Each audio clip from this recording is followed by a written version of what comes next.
Hey guys, it's me, and today I'm actually going to bring you the first episode of my manager mode series. It's going to be a tester episode, see how you guys react, and if you do react well, then obviously I'll keep going, and if you don't, then I'll stop. I'm going to pick Hamburg SV as my club. They did recently re-sign Rafael van der Vaart after a couple of years in other teams in Europe, and I'm going to be playing on world-class difficulty with a lenient board strictness. And I have turned on European competition in the first season, and I did set it to seeded so that teams like Chelsea and Borussia Dortmund were indeed included.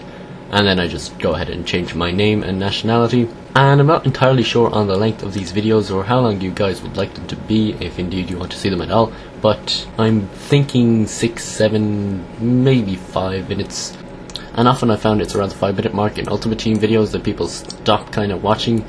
But I'm not so sure about career mode. So anyway, some guy called Christian Norgard, an 18-year-old central midfielder, probably has some potential or something, so I should play him. But the first thing I do go ahead and do is switch around my team, put in some of the reserves or substitutes and just switch it up a bit, and then change around the centre backs and just generally look for areas of weakness, or you know, where I could improve the team during the transfer window while I have the chance. And then obviously it will be much easier from when the league starts on. So I did notice that the centre backs weren't great, and we did have a couple of fairly old ones, so what I'm going to try to do is sell on a couple of those and buy a couple of younger players that hopefully will grow in overall rating, and then we'll be able to sell them on for more or keep them at the club depending on what we're planning to do with this team at the time.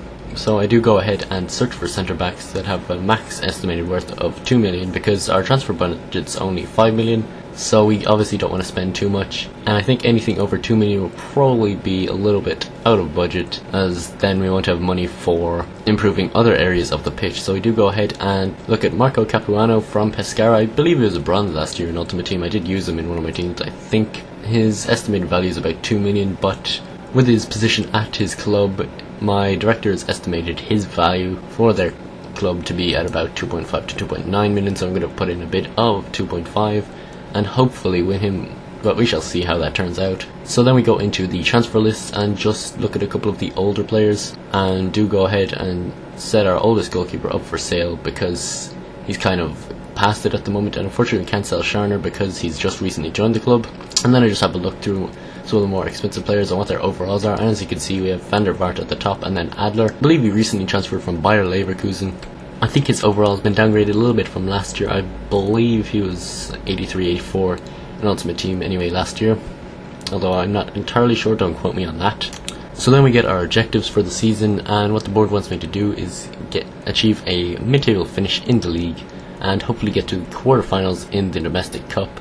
So I guess, which I suppose is called the DFB Pokal, or however you may pronounce it, but I believe that's the name of the German domestic cup. And something interesting there, you could see Juventus are going after Neuer, which is kind of interesting since Juventus already have Buffon, who's probably one of the top 3 goalkeepers in the game and in real life as well. So quite an interesting choice to make there, I suppose. Buffon is getting on a little bit, but I don't think he's particularly old at the moment, and so I'm not entirely sure why they're going after Neuer at this point in time, when they could probably use the money more effectively to improve other areas of their team. But as you saw there, our bid for Capuano was unfortunately rejected, so we do go back out, search for a different centre back, because we weren't willing to pay that 3 million that they wanted us to pay. That is probably, in my opinion, too much to pay for that guy, so we're going to go out and search for a little bit cheaper one. He's going to be a little bit older. We can't unfortunately buy Boyata because he is actually on loan at 20, and so can't buy him at the moment, but we do go ahead and put in a bid for Bernardo Espinosa. And since he's only a sporadic first team player, it means that he's more likely to sign with us than say someone who is a crucial or important first team player. So we do submit a bid of 1.5 million euros, which is actually 100,000 under what his estimated value is, but I think we have a pretty decent chance of that deal coming through.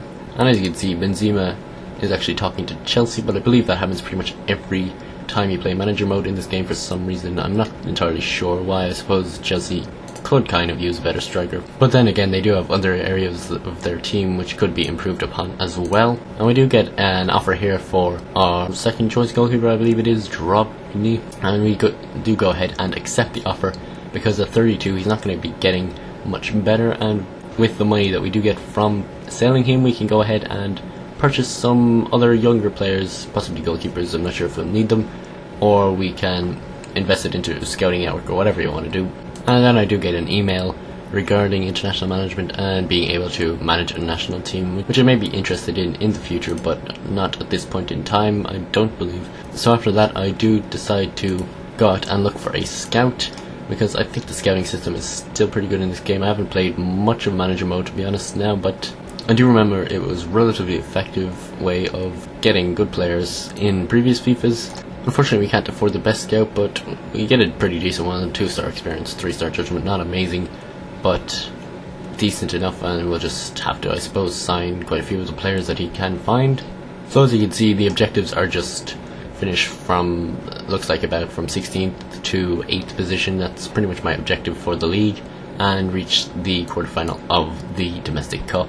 So our first game is going to be against Norwich, and then going to be for another 20 days, so it probably should be coming up next episode, hopefully.